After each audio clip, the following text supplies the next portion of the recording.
Ahí está. Muy bien, ahora falta que podamos compartir bien y esto se vea como nos gusta. A Bueno, ver. no hemos tenido presentación. Gracias por estar, antes que arranque Mariela.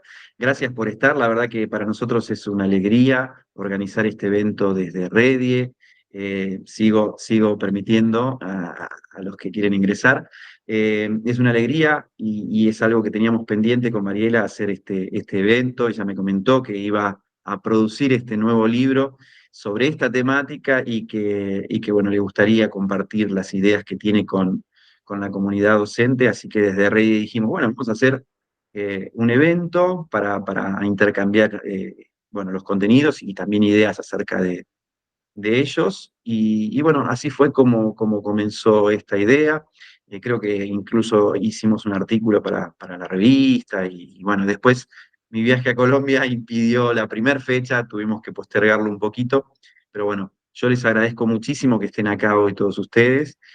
Si quieren, algunos ya lo hicieron, pero si quieren vayan comentando a través del chat desde dónde están accediendo. Sé que hay gente de México, de Uruguay, de Argentina, Ahí ponían de si hay de Venezuela otros, de también. Venezuela. Bueno, coméntenos desde dónde están. Saben que la red Redie es una red de directivos y líderes educativos de toda Iberoamérica, porque también estamos en España, Italia y Portugal.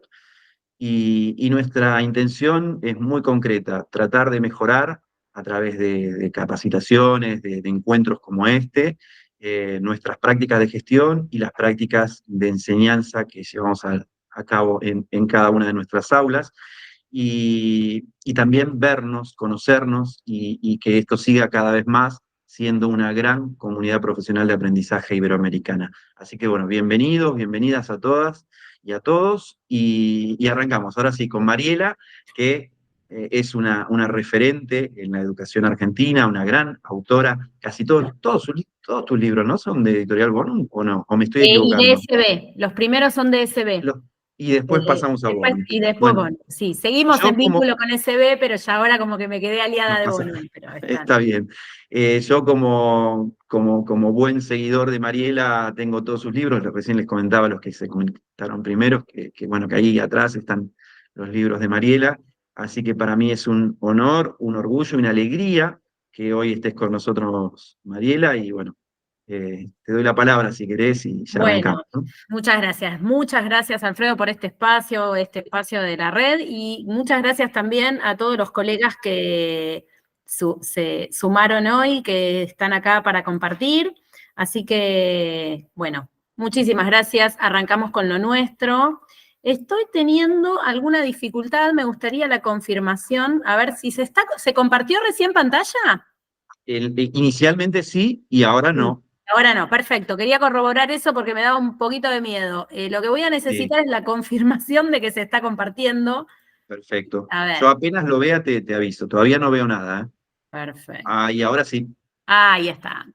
sí. Ahí estamos. Muy bien, bueno. La invitación entonces es en principio a compartir unos minutos de encuentro hablando de esto, de qué supone este salto del aula tradicional a la experiencia de aprendizaje, y es una invitación a pensarlo tanto desde el aula como de la institución. Voy a ir planteando algunas líneas de pensamiento, algunas ideas, algunos tópicos sobre los que después invitamos a compartir, a profundizar y a ver dudas y cuestiones. Y lo primero que propongo como para pensar este concepto, que como bien decía Alfredo, tratamos de instalar en el pensamiento de quienes ejercemos la docencia en el aula, en las aulas o en las instituciones, tiene que ver con empezar a pensar qué entendemos por aprender, por qué hablar de experiencias de aprendizaje. ¿Qué entendemos hoy por aprender y qué se entendió históricamente por el concepto de aprender en términos generales y aprender en la escuela?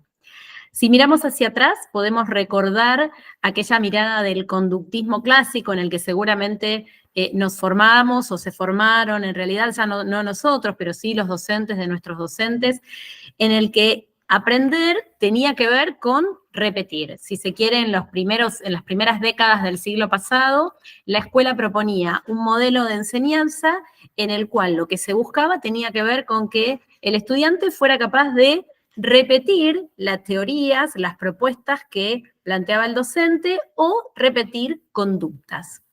En este marco, si la esencia de aprender tenía que ver con hacer o decir lo mismo que el docente proponía, el tipo de aula que podíamos evidenciar, el tipo de aula que podíamos ver, tenía que ver con un docente exponiendo, un docente presentando instrucciones de manera teórica, un aula bastante quieta, donde la evidencia de aprendizaje que podía dar el estudiante tenía que ver en términos generales con la repetición de teorías, la exposición oral, la exposición escrita, el llenado de un cuestionario y la observación de aulas que podíamos ver si caminábamos una escuela tenía que ver especialmente con algo así, ¿no? Quizás no es el aula más clara de principios del siglo pasado, pero uno podría pensar que este es el modelo didáctico que aliaba con esta idea del conductismo clásico.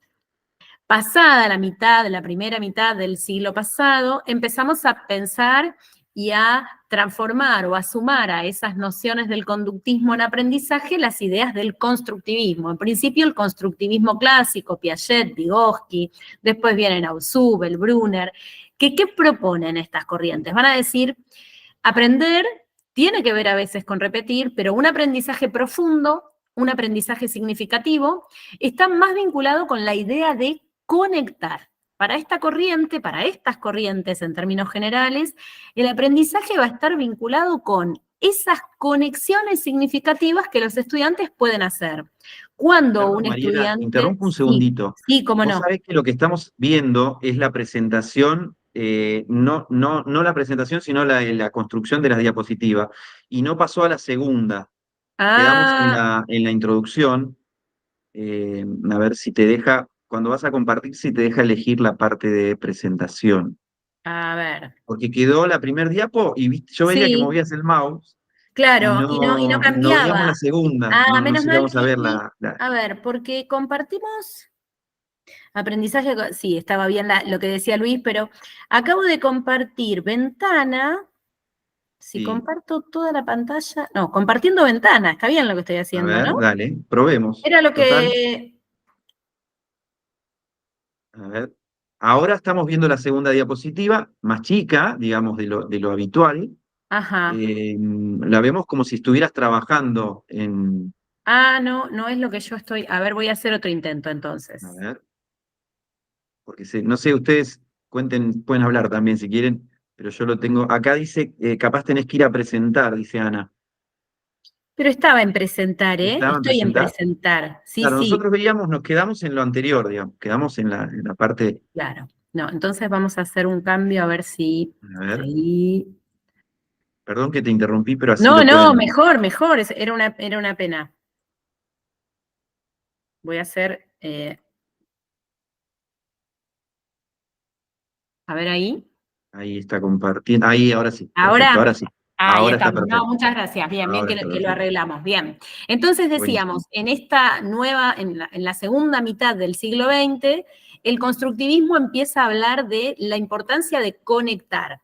Entonces, la nueva mirada de aprender focaliza en esto que los estudiantes pueden hacer de relacionar los saberes impartidos por el docente con los saberes que guardaba en sus conocimientos previos. Empiezan a ser importantes los conocimientos previos de los estudiantes, aparece la idea de andamiaje, las vinculaciones, las redes conceptuales, la importancia de conectar materias entre materias. Es decir, ya no solo se trata de repetir lo que el docente dice, sino de propiciar encuentros significativos entre distintas partes del saber. Y desde este lugar, las nuevas aulas van a empezar a evidenciar una mirada más dialógica. ¿Por qué? Porque esa construcción de conexiones no se va a generar únicamente desde la escucha al docente, sino que requiere el diálogo, requiere la circulación de la palabra. Desde esta nueva postura pedagógico-didáctica, las aulas que empezamos a ver y toman significado en las escuelas van a tener que ver más con esto, ¿no? El estudiante en todos los niveles se vuelve un interlocutor válido. Lo cierto es que en las últimas décadas, me animo a decir 2, 3 décadas, estas corrientes conductistas y constructivistas se enriquecieron con la llegada de nuevas perspectivas a las que podríamos llamar co-constructivismos o neoconstructivismos. Porque a esta idea de la importancia de los conocimientos previos, del conflicto cognitivo, de la acomodación de las estructuras previas en el nuevo aprendizaje, aparece la idea de aprendizaje para la comprensión o aprendizaje competencial. Desde las nuevas perspectivas, aprender supone, además de repetir y además de conectar, poder hacer con lo que aprendo. Desde las nuevas vertientes, aprender supone la posibilidad de transformar a partir de lo aprendido. Los nuevos posicionamientos ya no están localizados únicamente en lo que el estudiante puede pensar, sino en lo que el estudiante puede hacer, sentir y hacer con los otros con eso que aprendió. La nueva perspectiva del aprendizaje supone un aprendizaje que atraviesa al que aprende. Y desde este lugar, la evidencia de aprendizaje ya no va a estar dada ni por un cuestionario bien respondido, ni por una red conceptual bien elaborada únicamente, sino que vamos a estar necesitando evidencias de aprendizaje que demuestren que nuestros estudiantes pueden hacer algo, crear algo, juzgar algo a partir de lo que se ha aprendido. Y desde este lugar, las aulas tienen que empezar a tomar nuevas formas. Ya no se trata únicamente del diálogo interconectado entre docente y estudiante, sino que aparece la idea de vivencia. La propuesta didáctica atraviesa todas las dimensiones del ser, no solo la racional, y por eso es necesario generar propuestas donde el estudiante pueda vivenciar la forma en que el aprendizaje lo atraviesa. Y es desde este lugar que proponemos esta forma de intervención didáctica, ¿no? ¿A qué vamos a llamar experiencia de aprendizaje? La experiencia de aprendizaje tiene que ver con una propuesta didáctica, un formato didáctico o distintos formatos didácticos que van a tender a lograr ese aprendizaje significativo que supone la transferencia, la posibilidad de transferir en nuevos escenarios, en nuevas necesidades, en nuevos momentos de la vida, eso que se aprendió en la escuela. Y para eso va a ser necesario un aula distinta. Ya no me alcanza el aula de la exposición, ya no basta únicamente el aula dialógica, sino que aparece la necesidad de una propuesta áulica e institucional que tienda a transformar a la persona que aprende a partir de condiciones significativas de actuación, propuestas de vivencias colectivas e individuales que sean capaces de modificar no solo los entendimientos, es decir, transformar no solo lo que mi estudiante sabe decir o sabe comprender, sino que también apuntamos a transformar qué sabe hacer y cómo se puede comportar, qué tendencias, qué disposiciones, qué valores, qué hábitos tiene. Es desde este lugar que se proponen nuevas construcciones de aula. Construcciones que van a estar atravesadas por un montón de formatos didácticos que pueden ser aplicables a la experiencia de aprendizaje, como el ABP, la ludificación, la gamificación, el aula invertida. La propuesta de hoy tiene que ver con pensar cuál es la lógica de estas aulas nuevas y diferentes que proponen enseñar y aprender a partir de la vivencia, no solo a partir de la palabra. Y esta promoción de experiencias de aprendizaje requiere una transformación o una nueva visualización de las aulas, pero también requiere una nueva visualización de la institución educativa, porque transformando los marcos institucionales, vamos a estar transformando las aulas o dándole nuevas perspectivas a estas aulas, al tiempo que transformando las aulas vamos a estar dando nuevas perspectivas y nuevas formas al marco institucional. Así que la idea de hoy es un poco visualizar qué se propone para estas nuevas aulas o qué características, qué ribetes tienen estas experiencias de aprendizaje para las nuevas aulas, al tiempo de buscar ideas y propuestas para transformar los marcos institucionales que me van a dar lugar a estas nuevas aulas. Y vamos a tratar de desmigajar de qué hablamos cuando hablamos de experiencias de aprendizaje como formato didáctico, como forma de proponer una nueva aula o una aula experiencial. Lo primero que tenemos que pensar es que no toda actividad áulica es una experiencia de aprendizaje.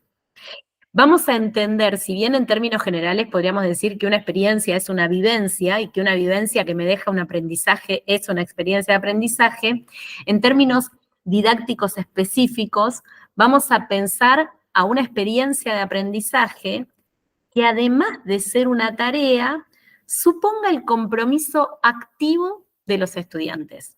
¿Y qué entendemos por compromiso activo? El compromiso activo no tiene que ver únicamente con que el estudiante haga algo, sino con que tenga voluntad e intención de aprender por una motivación intrínseca, no solo extrínseca. La tarea tiende a ser repetitiva y memorística.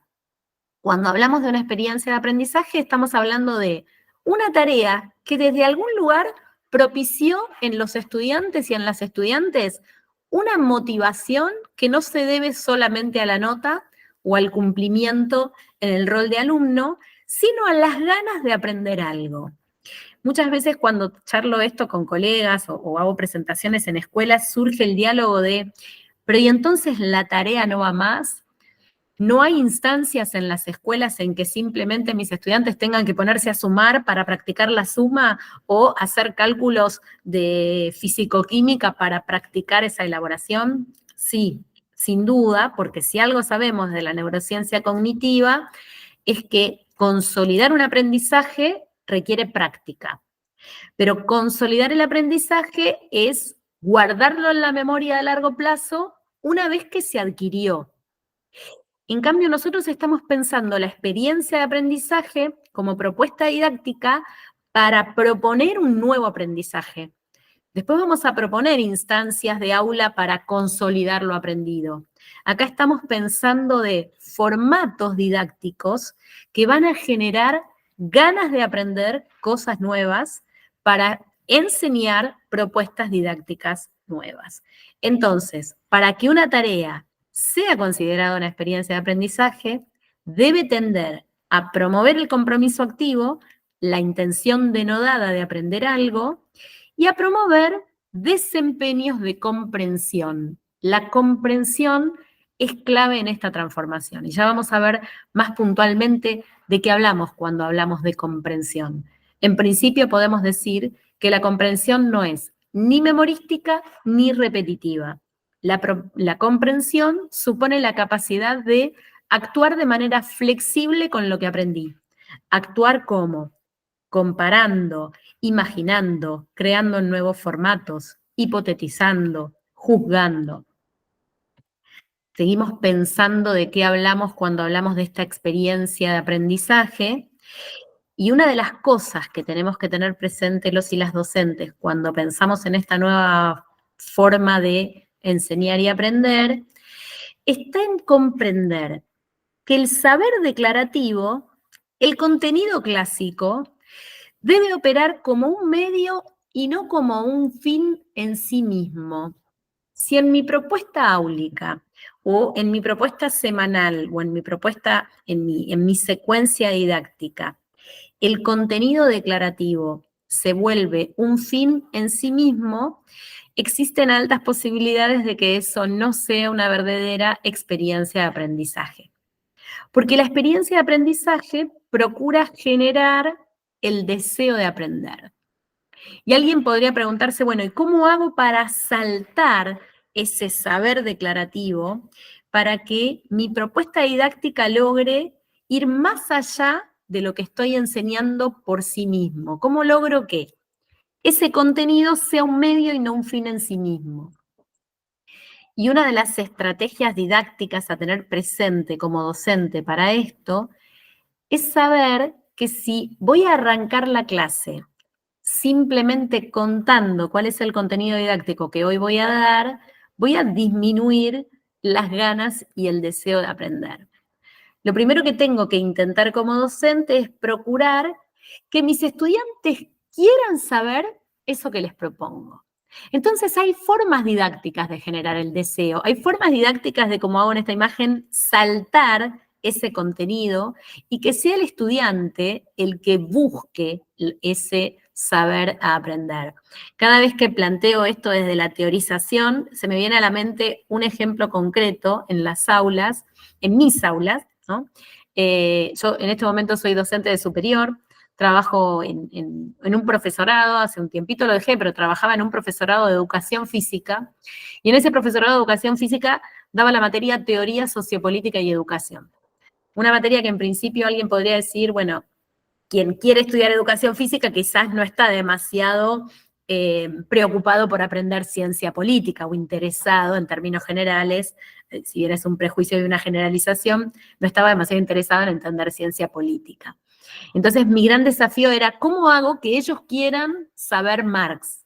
¿Cómo hago que ellos quieran aprender a Comte? ¿Cómo salto el contenido? ¿Cómo invito a que ellos busquen la teorización? Entonces mi gran desafío a la hora de pensar la estrategia didáctica para generar una experiencia era esta búsqueda, ¿no? Y entonces arrancábamos la clase, una de las clases que quedó en la memoria, y espero que mis estudiantes también, fue aquella que en vez de arrancar diciendo, hoy vemos a Marx, arrancó diciendo, ¿es justa la herencia? ¿Es justo recibir los bienes económicos de nuestros padres? A partir de acá se generó un gran debate y había quienes estaban a favor y quienes estaban en contra, pero pronto para dirimir esta cuestión empezaron a querer saber qué decían y qué pensaban los grandes teóricos de la ciencia política. Y es así como fuimos buscando, en este caso, la teorización de la mano de Marx. Un ejemplo para tener presente cómo hacemos para saltar el contenido. ¿Y qué puede hacer la institución escolar toda para invitar estos saltos, para invitar a cada una de las aulas a que vaya tomando esos contenidos como una excusa?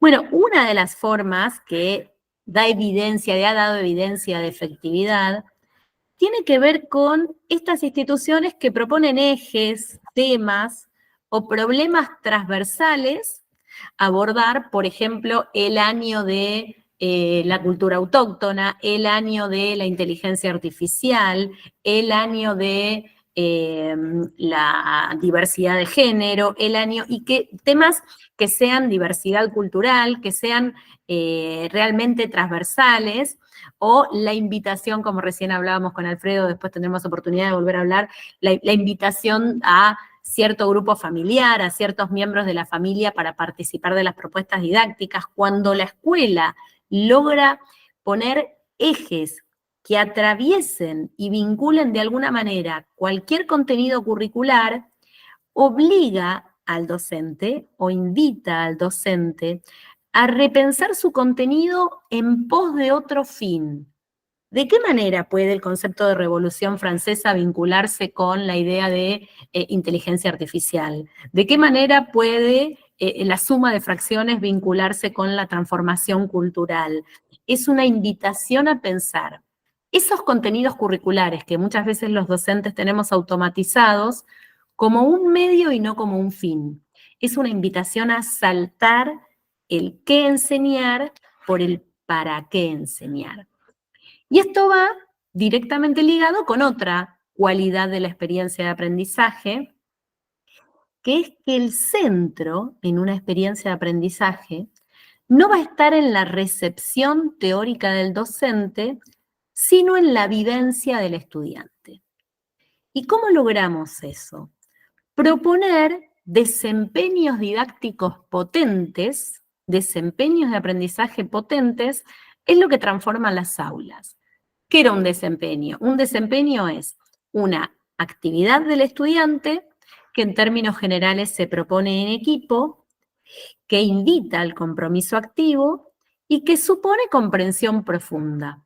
Si supone comprensión profunda, es una invitación no solo a que repita, no solo a que conecte, sino a que haga algo con eso que aprendió. La mayoría de las veces, cuando los docentes tradicionales nos poníamos a pensar nuestras clases, lo primero que pensábamos era, ¿qué les voy a enseñar hoy?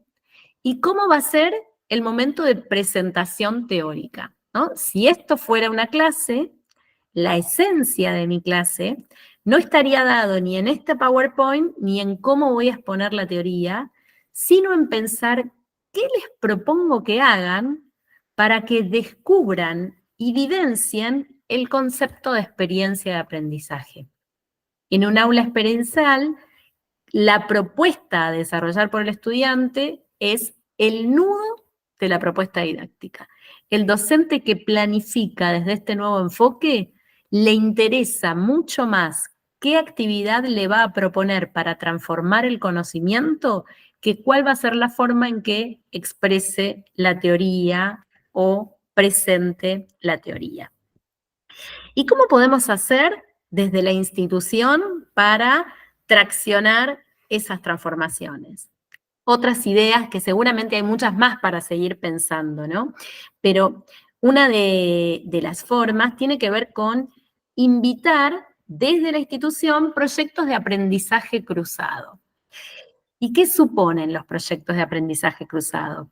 Históricamente, en las escuelas tradicionales, cuando hace muchos años era directora, o hace algunos años era directora, el gran desafío de la dirección era llevar las aulas al mundo, ¿no? Invitábamos a nuestros chicos a hacer distintas salidas educativas, decíamos.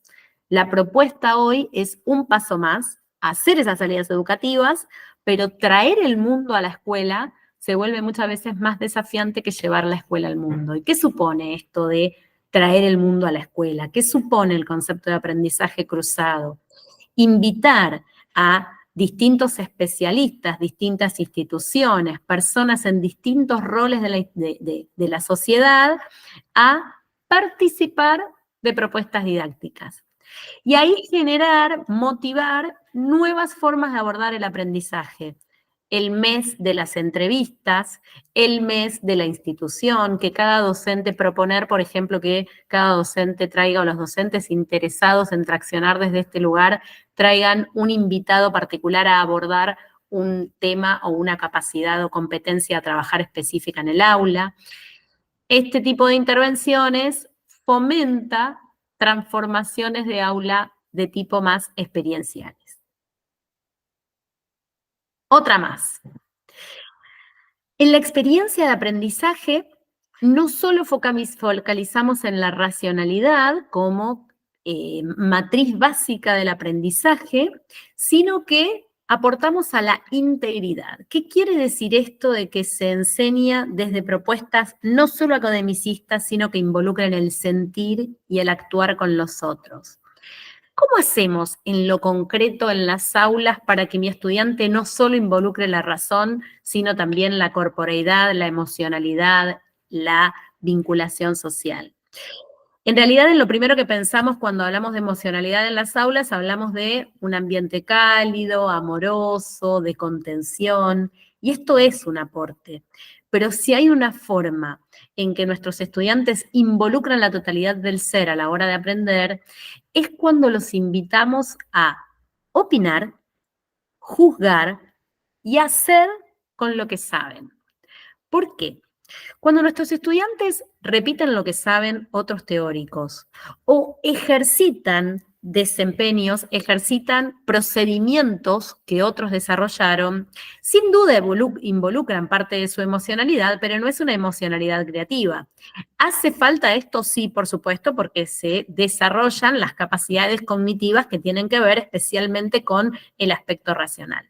Pero cuando nuestros estudiantes pueden crear a partir de estos saberes generados o de estos procedimientos de una ciencia fáctica, cuando pueden crear algo nuevo, cuando pueden juzgar un hecho histórico, cuando pueden opinar sobre un paisaje geográfico, cuando pueden transformar un cuento, este tipo de cuestiones no solo supone la racionalidad, sino que supone la emocionalidad, la subjetividad de cada estudiante.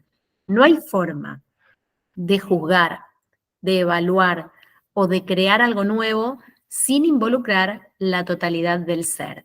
Y cuando generan productos nuevos, cuando llevan adelante, por ejemplo, proyectos, aprendizaje basado en proyectos, aprendizaje basado en problemas o incluso gamificación, también incorporan la corporeidad.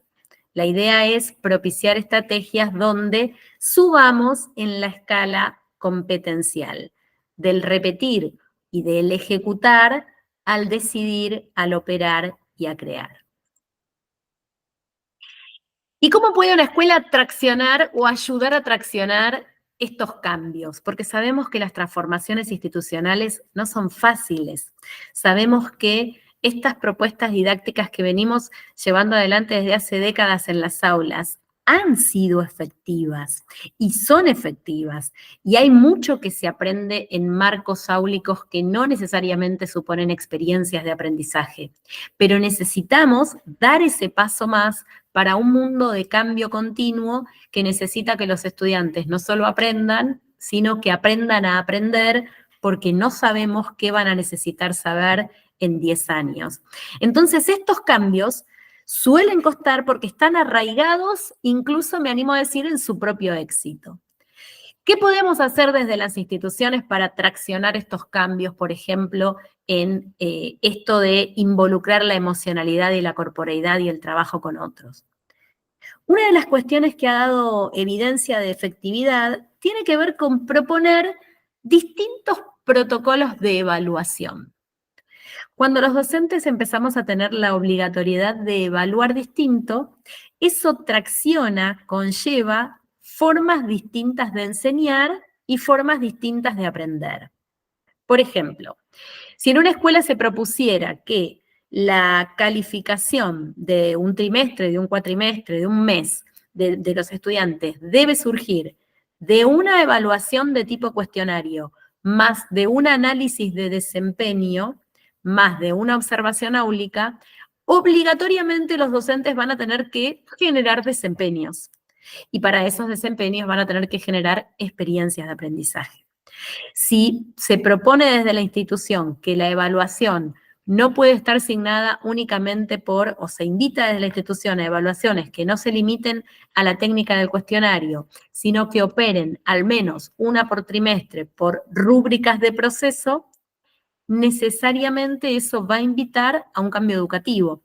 Porque si yo tengo que rubricar un proceso, tengo que enseñar un proceso. Y si enseño un proceso, genero una experiencia de aprendizaje. Por eso es una de las formas en que las instituciones pueden motorizar, invitar a la transformación, a la revisión de experiencias fijas en las aulas.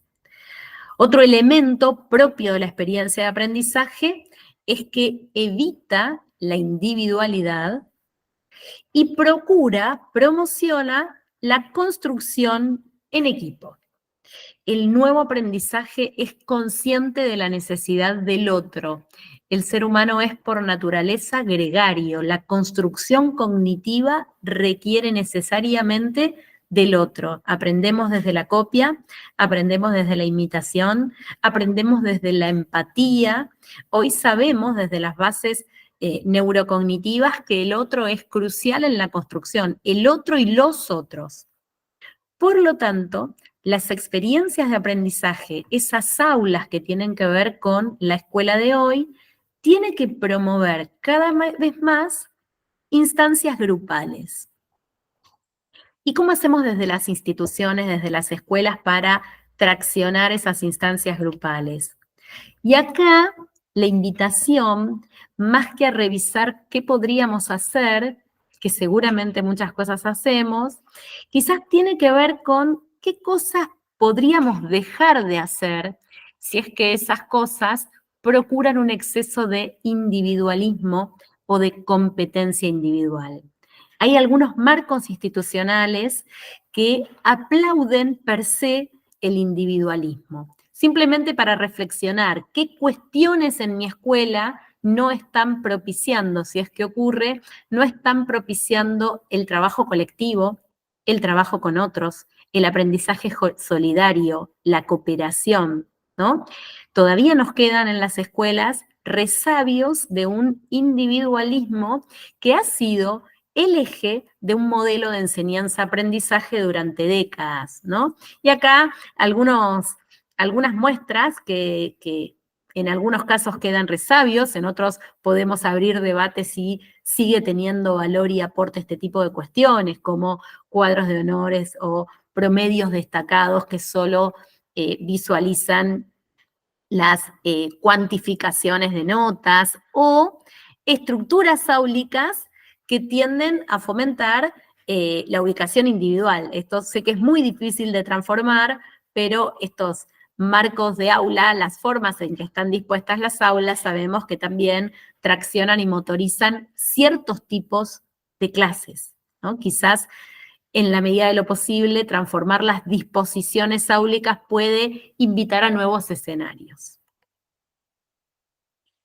Otra cuestión tiene que ver con fomentar desde el ejemplo. Si hay una realidad que los y las docentes de hoy tenemos que tomar cada vez más, es el trabajo colectivo, el trabajo en equipo. Por eso es clave para las instituciones de hoy que los y las alumnas vean en el trabajo docente y hay equipos de trabajo que se favorece la implicación de todos y todos los docentes en propuestas motivadoras, motivantes, generadoras, que participan en una diversificación de propuestas. Todos tenemos un ámbito donde nos gusta más participar, donde nos gusta más crear. Escuelas que invitan a la participación colectiva generando grupos son escuelas que muestran al estudiante la importancia del equipo en la construcción de saberes significativos. Y para esto suele ser una herramienta efectiva la promoción de microliderazgos, ¿no? ¿Qué entendemos por microliderazgos? Estos pequeños grupos docentes que se van a dedicar a algún ámbito del saber, a algún ámbito de la creación, desde la elaboración de un coro, desde propuestas digitales, desde algún microemprendimiento, y que se promocionen articulados por algunos docentes que tienen ganas de acarrear, de modificar, de transformar. Estas escuelas son las que dan marco de cooperación e invitan a propuestas áulicas transformadoras. Entonces, cuando hablamos de una experiencia de aprendizaje, hablamos de un formato didáctico que invita a hacer vivencia el aprendizaje. Formatos didácticos que hablan de lo que hoy entendemos por aprender. Aprender hoy supone que el conocimiento atraviese al ser que aprende. Lo atraviese de forma tal que, con lo nuevo que sabemos, no solo somos capaces de decir algo diferente, sino que somos capaces de hacer cosas diferentes, de sentir, operar y actuar con los otros desde un lugar diferente. ¿Qué tipo de aulas promueven estas transformaciones? Aulas que comprenden que el saber declarativo es un medio para un saber más complejo y profundo.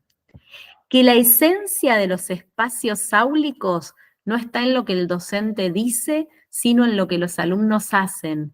Y esa propuesta tiene que estar coordinada, gestionada y planificada por un docente estratégico que sabe que la esencia de su clase está en pensar qué les propone para que hagan y que haciendo aprendan. Aulas que no solo invitan a la racionalidad, sino a la integridad del ser mediante el juicio valorativo, la toma de posiciones, la visualización de distintos puntos de vista y la creación. Aulas que procuran no solo el trabajo individual, sino el trabajo colectivo. La diversificación y la inclusión es clave en las experiencias de aprendizaje. Y finalmente, los nuevos marcos, y no tan nuevos, áulicos e institucionales, tienen como eje transformador la retroalimentación.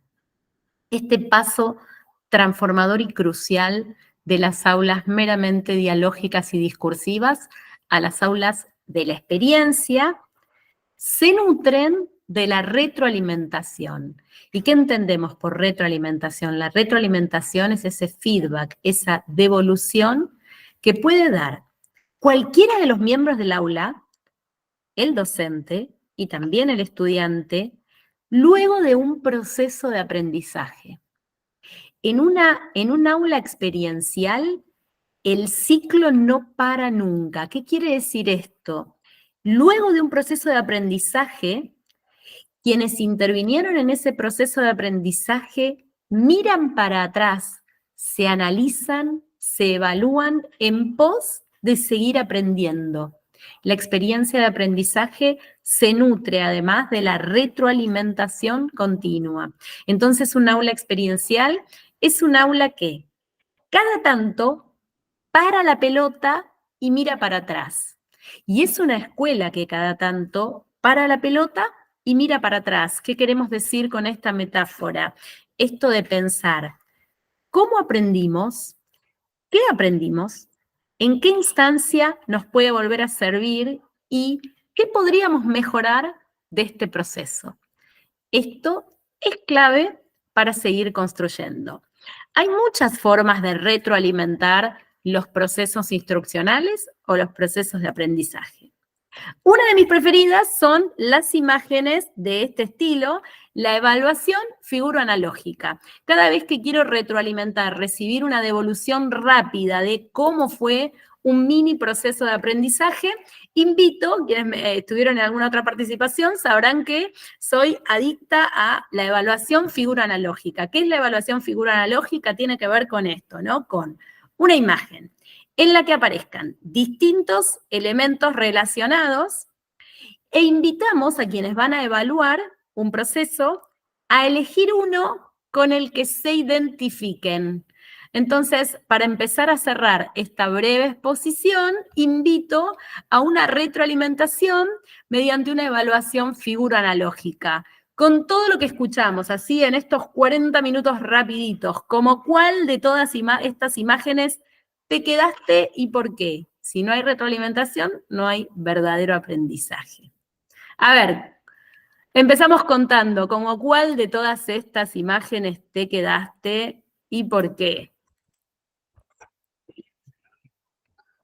A ver, 6, 5, esperen que quiero ver porque no me acuerdo cuál era 6, 5, bueno, bien, bien. Nadie se quedó mareado por ahí, enseñanza con amor. Me sentí muy identificada con lo que montaste, a lo que hago. Patricia, sí, sin duda hay mucho en las escuelas reales de todo esto, ¿no? A ver cuál es el 8, quiero ver cuál es el 8. Ah, es el asombro. Bueno, si te parece, invitamos a hacer, quien quiera hacer alguna pregunta, algún aporte, algún Sí, Oscar, lo cuestionamiento, habíamos algún escrito, así juicio. que pueden levantar la mano y ya tomar la palabra. La idea es que no sea escrito, que sea un Ajá, diálogo, para eso usamos esta plataforma y creo que puedan hablar directamente con vos, es lo más rico, ¿no? excelente. Había comentarios ahí en el chat, así que bueno, Patricia, si querés, ahí está. Si querés comentar lo que habías dicho, si no lo leemos, como vos quieras. Gracias Alfredo. Hola, buenas noches a Hola todos. Patricia, buenas noches. ¿Qué tal? Bueno, una de las primeras cosas que me impactó de lo que estabas mencionando, Mariela, es el concepto que diste de experiencia de aprendizaje y que de pronto me trajo a mí a la memoria el concepto de competencia, ¿no? El concepto de competencia que propone Tardif, que habla justamente que la competencia es un actuar complejo que involucra recursos internos y externos del estudiante para resolver una determinada situación o para actuar dentro de una situación, ¿no? Entonces, mi pregunta es si esa correlación, digamos, es real o es una ilusión mía. No, sí, claro, precisamente el aula experiencial es un aula competencial, sí, está directamente alineada el aprendizaje por competencia, porque aparte para esa construcción teórica que hicimos con un conjunto de autores, de docentes, pensamos precisamente en la idea de desempeño que surge del aprendizaje para la comprensión competencial. Sí, completamente alineada esta línea, de eso se trata, ¿no? De que no solo nos vamos a estar basando en el saber decir, sino en el saber hacer, en el saber ser y el ser con otros, que es la base de la mirada competencial. Sí, claro, Patricia. Sí. Un último, bueno, en realidad comenté otra cosita, pero entonces eso también tiene que tener, digamos, una continuidad con la evaluación auténtica. Definitivamente, exactamente. Y el modelo de evaluación auténtica, para mí, yo siempre digo, es como el modelo estrella de la evaluación por competencia. La propuesta auténtica, ya sea a partir de aprendizaje basado en proyecto o de una consigna donde pongamos al estudiante en una situación específica. Sí, el modelo de evaluación por excelencia en este formato es la evaluación auténtica. Sí, claro. Y la última pregunta. Hablabas vos de saltar el contenido. Cuando vos te refieres a saltar el contenido, ¿haces referencia a ese conflicto cognitivo que nos comentaste en algún otro webinar? Sí. Cuando en realidad se alinean las ideas, pero no me refiero exactamente a lo mismo con la metáfora. Cuando yo digo saltar el contenido, es una propuesta donde precisamente invito al docente a no presentarse desde el contenido mismo, sino a que el alumno sea el que busca el contenido, ¿no? ¿Por qué el alumno, y acá está la vinculación, por qué el alumno busca el contenido? Porque tiene un conflicto cognitivo. Cuando el alumno se pregunta, ¿y es justa la herencia? No me doy cuenta, lo sigo debatiendo, ¿qué es lo que le parecía a mis estudiantes? No había quien decía, sí, es justo heredar, hasta que alguno empieza a decir, no, espera, ¿por qué tengo que recibir lo que no hice yo? Y empieza a generar un conflicto cognitivo, y ahí necesitan un autor que les dé una mirada, y necesitaron varios, ellos buscaron la teoría, ¿no? Entonces, a eso me refiero con, si yo, ¿cómo no hubiera saltado al contenido? Cuando vengo y les digo, bueno, hoy vemos a Marx, y empiezo. Marx habla de la división de clases. Ahí no salto el contenido, ahí voy directo al contenido. Lo presento como un fin en sí mismo, ¿no? Este es un poco... Sí, el alumno busca el contenido cuando tiene un conflicto cognitivo. ¿Por qué le puede interesar saber fracciones? Hay un montón de motivos por el cual al estudiante le puede interesar saber fracciones o saber... cualquier otro tema de física, de química, de esto se trata, de que sean ellos los que busquen. Cuando digo saltar el contenido es que el docente lo salte. Muchísimas gracias, Mariela. A vos, me encantaron las preguntas. Generar un desafío, exactamente. Generar un desafío. Gracias, Sandra.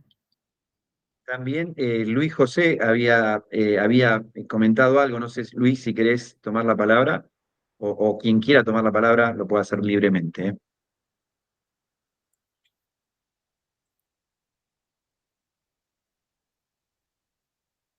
Bueno, aparecieron muchas cosas escritas por ahí, así que Sí, quedó la sí. reflexión circulando. ¿Qué es el plan? Ujú. Ahí, bueno, no sé si alguien quiere más comentar algo, dar alguna apreciación. Por acá Natalia pregunta, ¿el uso del libro manual, sí o no? A ¿No? ver. Bueno, no me atrevo a ser yo quien diga no. No soy de las que invita al uso del libro manual, sin embargo, hay algunas evidencias que demuestran, yo soy muy de la educación por evidencias, que es efectivo para la consolidación de ciertos procedimientos. El libro manual sirve para esto, para consolidar procedimientos que hace falta que el estudiante tenga memorizados y que tenga sistematizados. Ahora, si me preguntan, ¿usaría libros manuales en una experiencia de aprendizaje? No. No, porque la experiencia de aprendizaje tiene que estar vinculada con el mundo actual. Y el mundo actual no es unirrespuesta. El libro manual está directamente vinculado con una respuesta unívoca, el concepto mismo. Si es posible, invitaría a multiplicidad de libros. Si tenemos el ingreso de la tecnología al aula, bien. Y si no, multiplicidad de libros me parece que puede ser una alternativa. No, a vos, Natalia, muchas gracias. Bueno, ¿alguna otra pregunta que tengan? Si no, cerramos, como Sí. ustedes digan. Lo importante acá es la posibilidad de que puedan interactuar directamente con Mariela, que es lo que más nos gusta, ¿no? En este caso. Pero bueno, dependemos de si quieren hacer un comentario más o no. Bueno, hola, buenas tardes. Yo desde Jujuy. Hola, Eh, Sandra. Pido disculpas que estoy sin cámara. En realidad, lo que me pasa es que me caí, me quebré, entonces estoy media. Y bueno, estoy aprovechando el estar en casa para acceder a esto con tranquilidad. Bueno, tiene algo positivo. Y simplemente era agradecer, porque realmente por ahí yo siento que por ahí nos seguimos abrumando con mucha teoría o con nuevos conceptos, que por ahí para algunas personas no son tan nuevos, para otros capaz que sí, no, todo depende de la actualización de cada uno o las posibilidades de actualización de cada uno. Pero lo que a mí me encanta es que siempre estamos los docentes como buscando, tratando de aprender, de no quedarnos, de escuchar gente tan preparada como vos, Mariela, que me encantó la charla, y cómo vamos como nutriéndonos, y por ahí es esto de decir, no sabía que se llamaba así, pero es lo que hago. Claro. Puedo mejorar esto que hago desde esta nueva mirada. Esta cosa de que tenemos los docentes de siempre estar buscando para innovar, para mejorar, porque obviamente que así como evoluciona toda la teoría esta de la educación, es porque evolucionan nuestros alumnos, nuestras aulas, nuestros entornos. Entonces, qué bueno que podamos seguir reuniéndonos en entornos así y aprendiendo un montón. Así que más que nada es un agradecimiento que quiero hacer a Red y por supuesto, y a vos, Mariela, por la generosidad. Gracias, Sandra. Sí, yo creo que muchas veces lo que necesitamos los docentes es una palmada en la espalda que nos diga, venís bien, ¿no? Estamos haciendo las cosas bien. Y bienvenida la capacitación o la charla que puede aportar eso, ¿no? Necesitamos más encuentro docente. Gracias, Sandra. Y si no lo venimos haciendo tan bien, darnos cuenta de eso también. Seguramente, claro. Sí, buenísimo. Muchas gracias.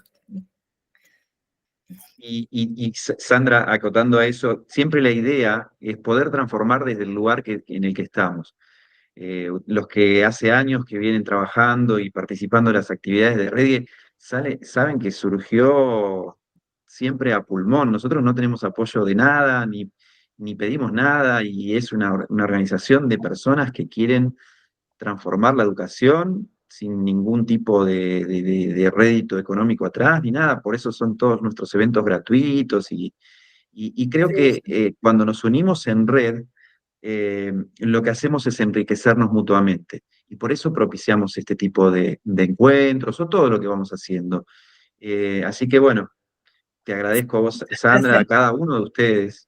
Sí, perdón.